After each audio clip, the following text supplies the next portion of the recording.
with demand expected to come back, the question remains, does this mean the economy is back on track? Companies now, after experimenting with offshore in places like India, Philippines, and Poland, want to bring those jobs back. We invest in the U.S. We're the biggest exporter in the country. In the cycle we're in right now, we're creating jobs. From Radio America, it's Neil Asbury's Made in America, the show that explores American industry, large and small, and promotes American-made products everywhere. Put Neil Asbury's Made in America to work for you. A very big welcome to you today. I'm your host, Neil Asbury, together with co-host Dr. Rich Rothman. So, Rich, it's been an incredible year. This will be our last show for 2020. I can't wait for 2021. Let me tell you, I just can't wait to see that calendar date roll over January 1st, 2021, because, boy, has it been a challenging year, a very challenging year. And we're going to enter 2021 with a lot of unknowns, including a very important election in Georgia.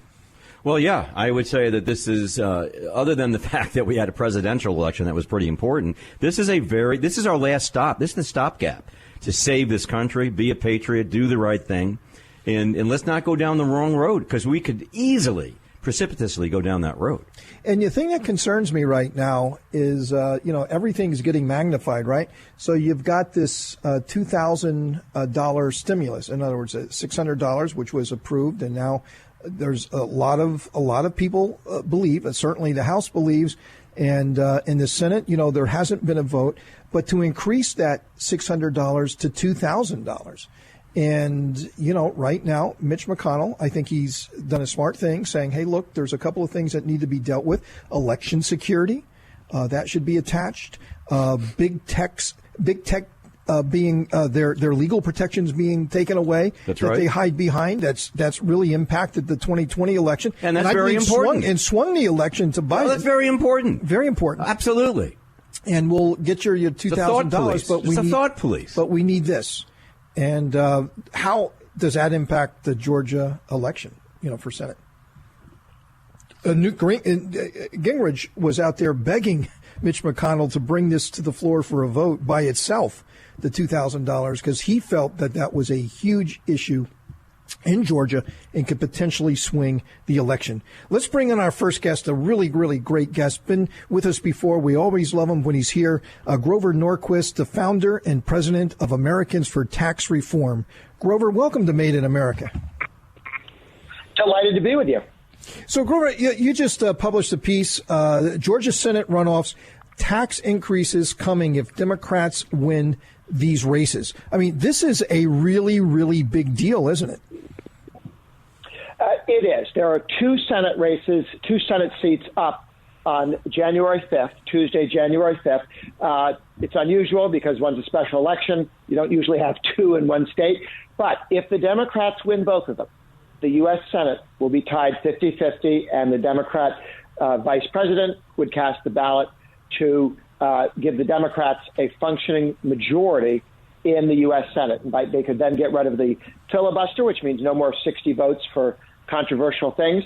And then with 50 votes plus the vice president, they could raise taxes, $4 trillion, which is the opening bid of what Biden said he wants to do. He said on day one, he will repeal the entire Republican tax cut. For a family of four, the median income family of four, that's a $2,000 tax increase every year going forward. It takes the corporate rate from 21%, which is what it is now with the Republican tax cut, back up to 35%.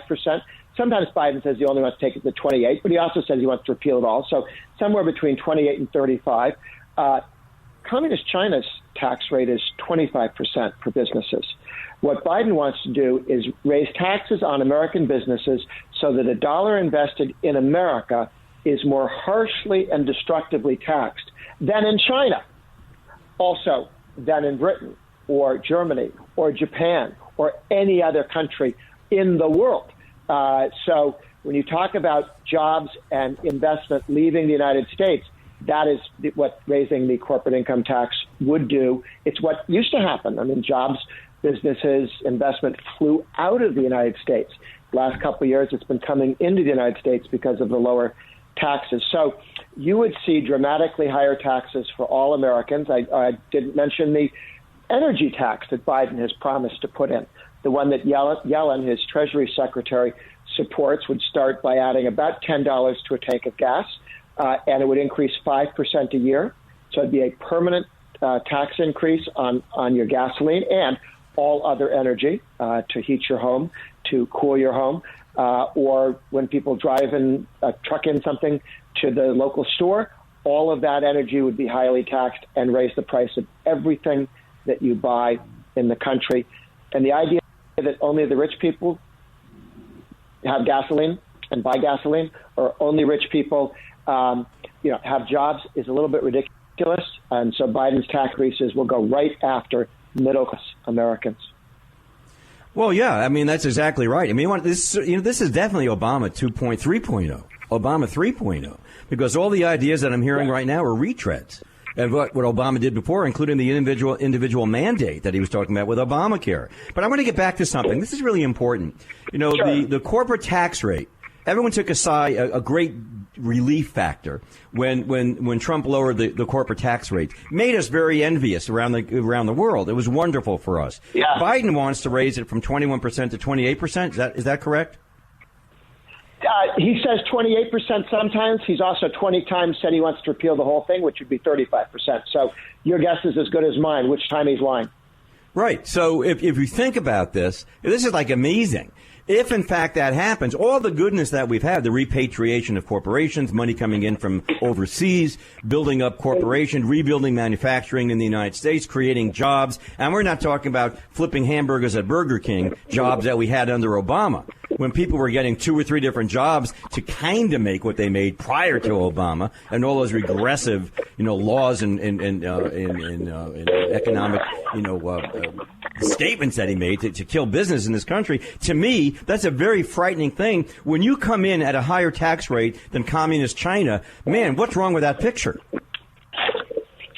Well, our friend Biden is threatening to raise taxes. And again, he's also telling the same lie that Obama told. Obama said, I will never raise taxes on anyone who earns less than $250,000 a year. Okay?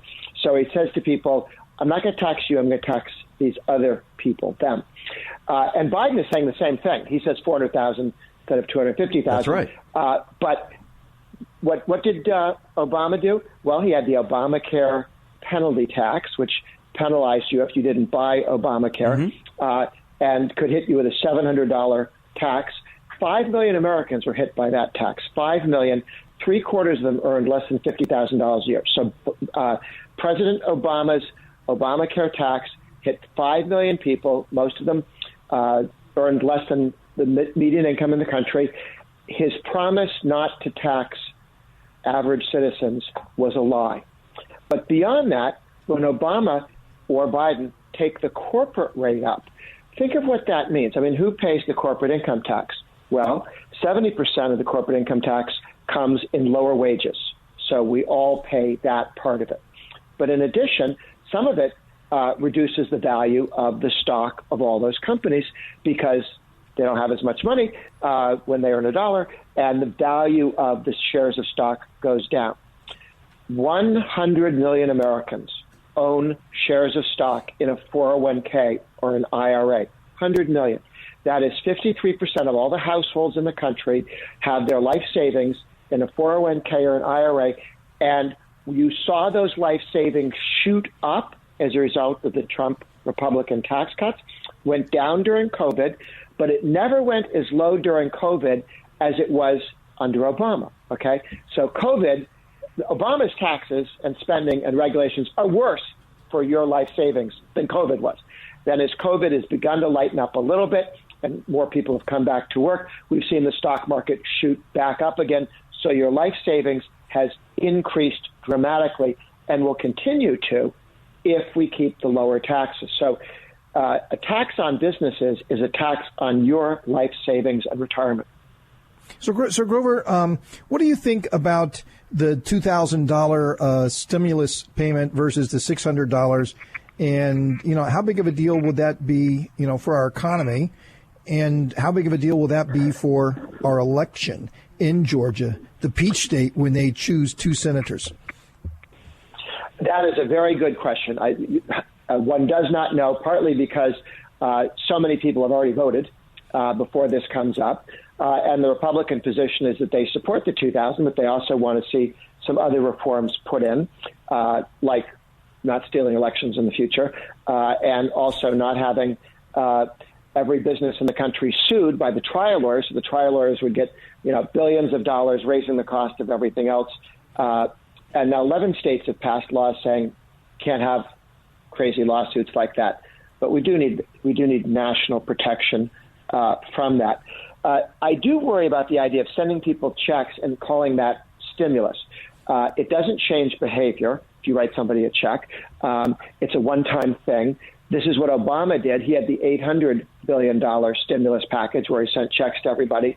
And we had, as a result, the weakest recovery since World War II.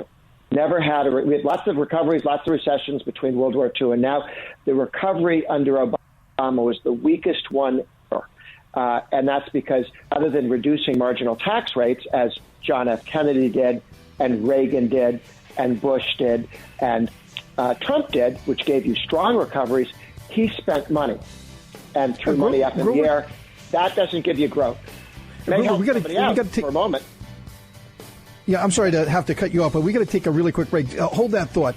We're going to get right back to it with Grover Norquist, the founder and president of Americans for Tax Reform. Still a lot to talk about. Stay with us. Made in America.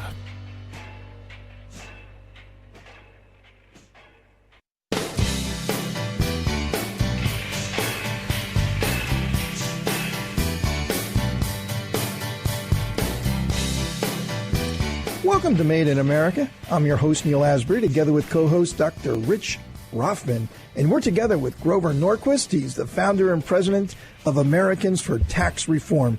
So, Grover, picking up on this, in the Senate, we have the 2 senators that's up for election in Georgia. It's very tight. I mean, when I look at real clear politics, it's really, really tight. But I always take that with a grain of salt and think that the Republicans are 1 to 2 points better than what any of these polls tell us. But it's still too close for comfort. So, assuming that the Republicans win just one of those seats, hopefully 2, but if they won 1, does Biden get to change the tax rates, to the 28% or the 35% or whatever he's imagining it to be, because he's going to need the Senate to vote on it? And is this filibuster proof that he's going to need 60 votes, or does he just need 51? If you elect 2 Democrat senators, got to elect 2, okay? The Republicans win 1 or both of those Senate seats, then Biden gets no tax increase for the next 2 years. The Republican Senate will not raise taxes for the president. Americans for Tax Reform, the group that I chair, we ask all candidates for office to take a pledge to the American people, not to me as Obama used to say, but to the American people, that they will vote against any tax increase. And about 85% of the Republicans in the House and Senate have made that commitment, including the entire leadership of Republicans in the House and Senate. So a Republican Senate will never vote for a tax increase. So either of those Senate candidates in Georgia wins, no tax increase. If the Democrats win both of those Senate seats, every single Democrat will vote, along with the vice president, to end the filibuster, meaning you only need 51 votes or 50 votes. But I don't think that Joe Manchin will. As far as the filibuster goes. Well, he has said he won't, but he has never cast a vote and been the deciding vote against what the Democrats wanted. Not once. Not once. I have talked to him about switching parties. He is a Democrat. This is, I was under the belief that because you come from West Virginia, maybe he's a more conservative guy. He has not given us a vote on anything that mattered, period, ever. I don't believe it for a second. I'd love it if it was true, but I don't believe it for a second. Well, that's because they euthanized all the blue dog Democrats. I mean, I hate to sound like the guy, Rodrigue from New Orleans, but yeah, they euthanized all those dogs. Hey, listen, Grover, I got to ask you a question. I do find it almost oxymoronic that the Democrats are supporting Trump in the concept of the $2,000 stimulus checks. But when you look at the Democrats, I have to be more devious than that. It isn't just in support of Trump. What bothers me and concerns me, I should say, is that isn't this part of their longer-term concept of universal income? Doesn't this kind of lead down that path, what they've been pushing for years, and AOC and Schumer and all the others and Pelosi really want to get eventually into the plan? Yes, and I'm afraid that President Trump is not focused on the Democrats' long-term plans. I mean, he's not in the room when they do this stuff, and he's been president, so he doesn't sit and read their plans. But they've made it very clear that they want to go to a situation where the government writes checks to everybody, and then why would you ever vote against the party in power if they're writing you a check? Because then everybody's a government employee. First they steal your money, then they give you some of it back in a guaranteed, quote-unquote, guaranteed income. What it also wipes out is all of those starter jobs, all the jobs young people get, all the jobs that get people working. And when you go to Europe, you don't have the level of employment by young people, because until people are worth enough to get past the minimum wage and the union rules and so on, or the subsidies, you give people enough money, they won't work. And that's one of the problems we have with this additional cash that the federal government's giving people who are unemployed. In addition to normal state unemployment is 2% higher than it needs to be because of the increased spending on unemployment. I mean, up until just recently, 68% of everybody in the country would make more money not working than returning to work. It's amazing as many people work as they do because the unemployment was so high, the payments were so high. Well, and that was a complaint that we had going back with the original bill that was passed, and it was stated on the floor that of both houses that this is going to be a reactionary deal for us because people won't want to go back to work for exact reason that you just said. Some people would rather just stay at home. You know what? I got to say, I don't even believe in any of these. I want to open the economy. I want to let people to go work. They'll pay taxes. It won't cost the country anything in terms of handing out stimulus checks. I mean, seriously, $600 check to somebody. Where's that going to go in the United States in 2021? It's gone in a half a week. There are so many demands on people. Open the economy. Let people go to work. The American economy is the strongest, most incredible powerhouse in the world. That's what's going to make things better for us. See, I don't even believe in any of this, to be perfectly honest. Yeah. Here's the interesting good news. Biden is going to have a wonderful economy. Why? Because Trump's vaccine is going to end this crisis, and eventually even the blue states will have to open up. And the Trump tax cuts, defended by Republicans, are going to give us the growth we had once before. And Biden will stand there going, aren't I cool? Isn't that incredible? Doesn't it make you nuts? You know, when you think about it? Because that's exactly what's going to happen. You know he's going to do that. So in other words, if the guy stays in his basement or stays in his bedroom, he's going to be a success. He's a success. He's got the vaccine. He's got 3 vaccines. People are going back to work. God, I'm a genius. He just has to hope the Republicans win both those seats. Yes. Oh, and if he was smart, he would be hoping that they win those seats as well. Hey, Grover, thanks for being on the show. Grover Norquist, founder and president of Americans for Tax Reform. Really, really wonderful talking to you, Grover. Thank you. Coming up, we have Congressman Rep-elect. A rep-elect, actually from a rep-elect. Rep-elect. There's a word for you. But a really great American, and I got to tell you, I love listening to this guy. I see him on the news all the time. Burgess Owens from Utah. He's going to be on. We're going to talk about small businesses and why are larger businesses allowed to open, but the small businesses can't. Something is very, very wrong with that. Made in America.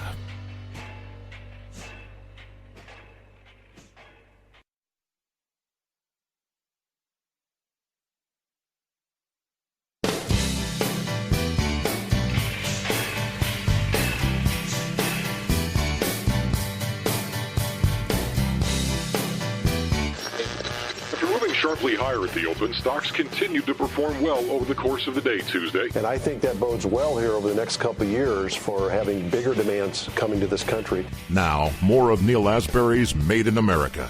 Very big welcome to you today. I'm your host, Neil Asbury, together with co-host Dr. Rich Rothman. So, Rich, you were telling us the story about on election night, when our next guest, won. He won. Thank God he won. It was one of the races that I was really watching, because if Burgess Owens could win that seat, which was held by a Democrat, though in a conservative state of Utah, it would be a good night for the Republicans in the House. And that's exactly what happened. The Republicans overperformed.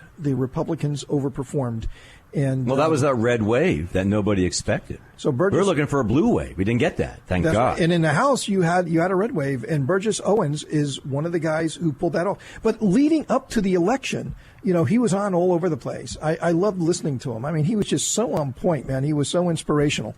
And he's with us right now. We're very pleased to have with us Burgess Owens, the enigma, the legend himself is here with us at Made in America. Burgess, welcome to Made in America. Thank you so much. I'm looking forward to chatting with you guys and love the title. I tell you what, there's nothing but good stuff about America. And let me just say this real quickly, because what I think just happened November 3rd is the American people stood up. It's always been our way. It's innately within our DNA. We drift toward the light. We love positive. We love opportunity. And Americans across our country flipped 14 seats and kept every single Republican seat that was in place. So we drew a line, and I'm so thankful to be part of that, and I'm so thankful for the freshman team that's coming in. So I just want to thank the American people for doing what they always do: show up at the right time for the right reasons and do the right thing, for sure. Well, as we were just talking to Grover Norquist, let's hope that they show up and was that January 5th in Georgia and vote for 2 Republican senators.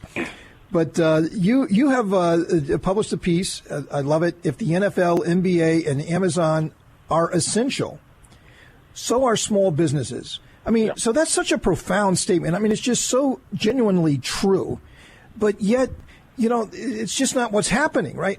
Small businesses have been decimated, in these giant organizations are still out there, conducting business. Amazon, Walmart, Target. I mean, just go down the list. Costco. They could sell things, but the small neighborhood guy or girl can't. I mean, that is so fundamentally wrong, isn't it, Burgess? It is, and if I'd like to kind of give you a little quick history, because I think the experience of my community, my black community in the 60s, the days of segregation, KKK, Jim Crow, can be a good warning buoy to what's happening to our country today.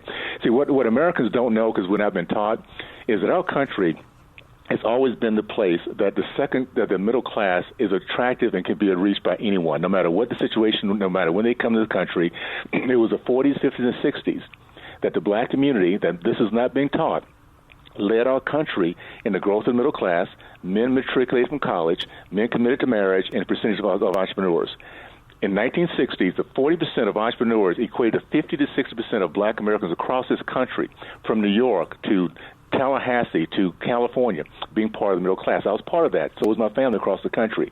What turned us upside down, very simply, what's going on right now today, it was, in our community, it was black elitists, black socialists, that started putting together policies that took away that middle class, a middle class that actually it represents the very best of our nation. It's where service is, where love of and faith of country, all those good things that is attractive to our country is part of that middle class, and it's powered by small business owners. You take away the small business owners, which has happened to my organization, my community, went from 40% down to today 3.8%. You see now a very large elitist class and a very even larger dependency class, and they need that to keep this power that they have going. So what's happening in our country today is on purpose. You see every blue state, these mayors that are literally shutting down businesses where the middle class is built and developed, and they're making a mess of things. And this is what we have to realize, that it's under attack, and we need to understand who it is and what's going on, and together come back and make a difference with this process. Well, you know what really concerns me, and I hate when I hear that you're non-essential. I think it's a very frightening term. How do you tell people who have worked all their life exactly what you're talking about? You know, first of all, they try to get to the middle class because we were taught that in school. You have a shot to do this. You have a shot to do this. Work hard. You have a shot. No guarantees, but you have a shot to do that. Someone does that. They start a company. They have the guts to start a company. It takes a lot of courage to get out there and say, I'm not going to work for anybody else. I'm going to do this on my own. I'm going to work hard. I may not get paid for a while, but I'm going to do this. And they work for years doing that, and they're successful, and they employ people, and they have vendors, and they have contracts, and they become part of the pillar of the community. And then you say to them, well, you're non-essential. There is no prosthesis for that, Burgess, to cure someone losing their soul. And that's what it means to me. There's no prosthesis. You can't fix that. You have to be, everyone's essential. How do you tell that to your children? Well, we can't eat this week because we're not essential. Well, the thing that happened, and this is kind of where I see our history, and those of us who know our history realize that we've gone through some tough times before, but out of each time we go through, the American people, as we come out of our bubble of optimism, because that's who we are. We're dreaming, we're optimistic, we're overcoming our personal issues and becoming better, and sometimes we forget there's evil at the doorstep at every single moment until we have a 9/11 or a Pearl Harbor or 2020, in which you wake up one day and realize that the people, literally, a man and a woman, is telling us that we cannot open our business, we can't go to church, we can't open our schools, and until we start having these conversations, we don't really know how close we are to losing our freedoms. We're now at that point. I think Democrats, Independents, and Republicans are now beginning to have conversations. I tell you guys, the strongest, most powerful three words in the history of mankind are "we the people." And once we the people start talking together and having these critical thinking moments, then the left loses because they deal with strictly emotion. And once we start educating ourselves and talking together, then we'll come out of it. And that I think is what's happened this last election. I mean, you look at the numbers. You have 74 million people that voted for President Trump. You have the highest percentage of blacks, Hispanics, Asian, gay, all that toward for President Trump because he was giving us all the opportunities to experience the American dream. So even though we look like we might have a setback, possibly, one thing for sure, the American people are waking up. And that is the worst thing that could ever happen to the leftists. They don't know they have a tiger by the tail yet, but they'll realize this when Sleepy Joe comes in and he can't get things done.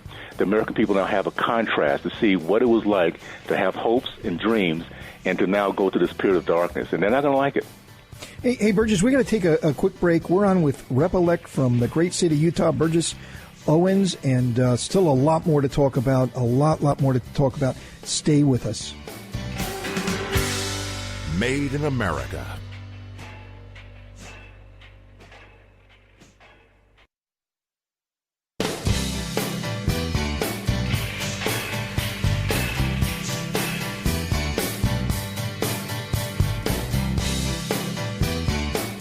Welcome to Made in America. I'm your host, Neil Asbury, together with co-host Dr. Rich Rothman, and we are together with Burgess Owens, the great Burgess Owens, who is now Rep-elect in the great state of Utah. Boy, he pulled off a nail-biter, maybe even an upset to some people, but boy, was he the right candidate for the right time, and he won. So thank you, Utah, for sending us Burgess Owens. Burgess, what do you think about $600 versus $2,000 in this stimulus? Big issue right now. Well, I was listening in on the earlier conversation, and the point was made. It's such a solid point. You know what we need, really? We need to have our business open. We need to have people going out there and producing so that the money we're making is it's not inflationary income. It's money that actually drives our economy and helps people to live their lives and to feel good about who they are. So I think obviously right now we're all trying to figure out how to make up for the damage being done to small businesses. One thing we cannot have people having incentive not to go back to work because these small businesses need people that want to come there to work for them as opposed to having more income not working for them. So I'm looking forward to getting through this process. I think the biggest thing that we're going to look back on is say that we've now seen what Operation Warp Speed looks like. what can happen, the miraculous ways of coming to where we're using our ingenuity, we're putting the entrepreneur out front, and we're using the government to actually just support that process the way President Trump has done. We start applying that to everything else we're doing, whether it be Social Security, whether it be our budget, all those things we can now apply those same principles to, and we can come out of this. We just have to have the right kind of leadership to make that happen, and I hope we can find that in the House and the Senate to make it until we get another president and process there, for sure. Well, you know what I find interesting is that what President Trump did with the vaccine, with Operation Warp Speed, is so American, and that defines what we're all about. That we look at things and we don't see, Biden would say, for example, when he was running, well, we're going to go into a dark period of American history. I see darkness going. There's no light at the end of it. That's their side. The American dream, the American concept, the exceptionalism of Americans in our DNA is that we see the challenge, but we know we overcome it. We may not succeed all the time, but we don't give into it.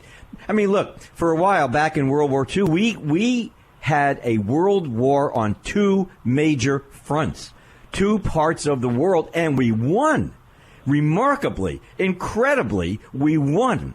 We need a leader, and that's what Trump is. And I'm sincerely hoping that I'm the eternal optimist. So I'm sincerely hoping that the right thing happens between now and January 20th. But we're capable of doing that because we're Americans. That's why the Europeans hated us. We were aggressive. We're smart. We try to do the right thing, but we save the world, and that's a wonderful thing. That's what makes America great. So the definition that, listen, let us open, let us do the right thing. The small businesses care about keeping the community healthy because if they're not healthy, they don't have a business. But at least give us a shot to do the right thing. That's my point. Well, there's nothing like the American experience, and I'll just say this: the reason why I've always had hope in this country, and I too am an eternal optimist because I know my history. I know our history about our country, and I know where we started. And we started with Judeo-Christian values, and those values not only say that we look at each other better from the inside out versus outside in every single generation, but we are the ones who dream. We dream big because we have faith in our ability to think, in our hands to do service and find out solutions, and a God that will support us if we do our very best. That's who Americans are, and that's why when I said we drift toward the light, that's what we intrinsically do. We found those miracles like we did in 2016. And we found the miracles that we did even this year with all these freshmen, all these new Republicans that flipped seats. That was not expected by anyone, but those who understand that at the end we win. So I too agree. We need to first of all take the lessons we're learning and realize that even through the toughest times, you just mentioned World War II. Every time we go through a rough period, we wake up, we start talking, we get to work, and we grow from it. And we're going to grow from 2020. 2020 has been a remarkably it's been a tough year, but one year where we can actually start to learn a lot more about who we are. And I think this was going to come out of this. We're also realizing what the left really truly looks like. These are people who use misery as a political strategy to get power. We're now having a conversation about what true socialism and Marxism really looks like. They go and destroy businesses. They destroy lives. They're all about darkness, and Americans do not like that. But how do we know it? Because we now have experienced this together for this last year. So even though we're kind of figuring out how this is going to work out, and we're going to do everything we can. One last thing before we leave this the issue about the six. I learned something by the NFL, very simply this. The fourth quarter, the greatness of the fourth quarter is not, you have a clock and you have the scoreboard. In the fourth quarter is the clock that matters most to the player, because the scoreboard will take care of itself. You do everything you can, but the clock, you see, what did I do with the last minutes of this quarter to win? Did I leave everything on the field, or did I quit early? We have a president who's leaving everything on the field. All we're asking for the rest of those who surround him, just leave everything we can. Let it work out the way it will, but we'll leave that field knowing that we've done our best and we have respect for each other in the process, for sure. Hey, Burgess, thanks. Great words. Very, very inspirational. Very, very inspirational. I hope this is the start of an amazing political career that's going to take you back to that East Room that you just talked about earlier and have a major role to play for this country in Washington. I really think that's in the cards here. Burgess Owens, the rep-elect from Utah. Thanks for being with us, Burgess. Neil and Rich, thank you so much, my friends. Appreciate it. We're going to have a good bounce back year. Get ready for it. We're ready. Happy New Year. Thank you. Coming up, Dr. Rothman and I are going to have some final thoughts for the day. Made in America.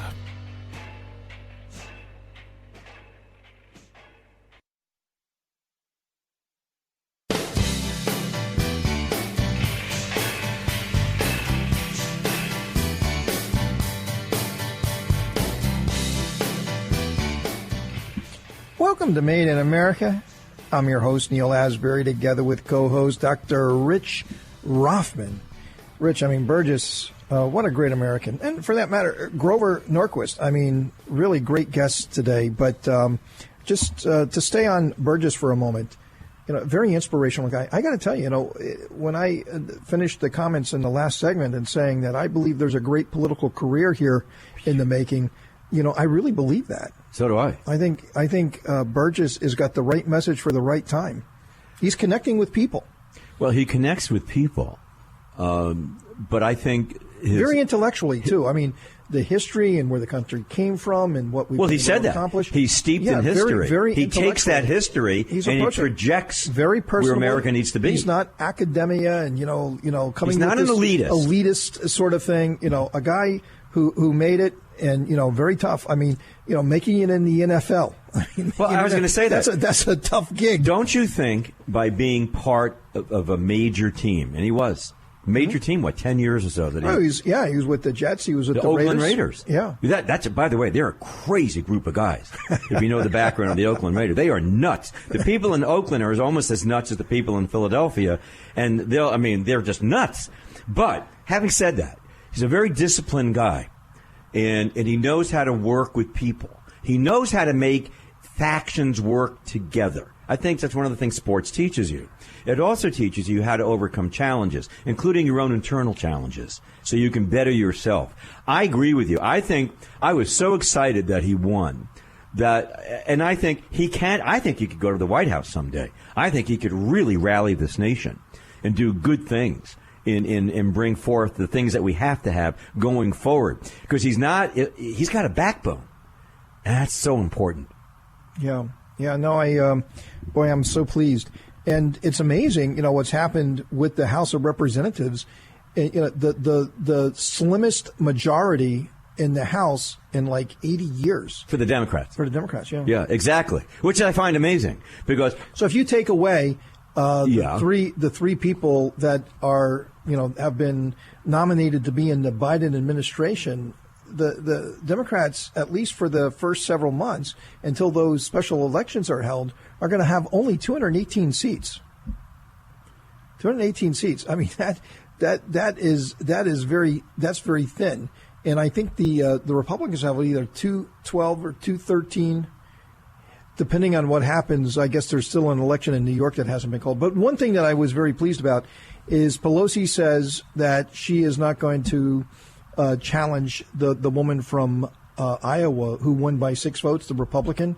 The Democrat, who is certified by the state and the county and everything. Sure. that she won, and she won by 6 votes after how many recounts. The Democrat still wasn't conceding and wanted Pelosi to overturn it. Exactly. What I learned in this whole thing is that the House can actually decide who they seat, and even if someone has been certified the winner, doesn't mean the House has to seat them. Well, let's see what happens. They did it. The Democrats did it before. They had a person who won the election, but they refused to seat him, and they gave it over to the Democrat. What a shock. Yeah, stunned to hear that. But it happens. That's the rules of the House. Very mind-boggling to me that after you win, after how many recounts, that they still have the option not to seat you. Probably because they ran out of suitcases with ballots. They couldn't find any more. So they decided after weeks and weeks of finding ballots, because they always do, that they couldn't find any more, and they conceded. So you're looking at depending on how these things shake out, 218 to 214. That's there's no mandate, is what you're saying. They don't have a mandate to turn us into a socialized government. Everybody on the Democrats have to be on board, and it is a pretty unruly caucus that the Democrats have in the House. So, having said that, and it goes to the House, it's going to be very exciting to see what happens when they bring the elector votes to the House and they see who's going to make the final decision on that. Yeah, that's going to be an exciting day.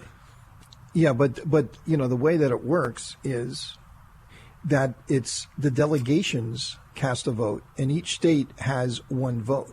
So whoever controls the delegation from a state, they are the ones to decide. So it doesn't matter that the Democrats have a majority in the House. One vote. They don't have the majority of delegations. One vote. That's who decides. We have. If it goes to the House. That's right. If it goes to the House, the Republicans would win. Republicans would win. But I don't believe it's going to happen. But that would be the rules. You can't be pessimistic. You can't do that. You cannot be pessimistic. I want everyone to know that. Neil Asbury was more pessimistic than me in this. I want you to hear that. We're going to discuss this next year. That's all I want to say. Well, I'm an optimist. Dr. Ruffin, we're going to have to address that next year because, unfortunately, we're out of time in 2020. The clock has ticked down, and here we are. The ball has come down there we go. On the show for the year. But we're going to be back again next week in 2021 for another adventure of Made in America, where we never stop fighting for your jobs.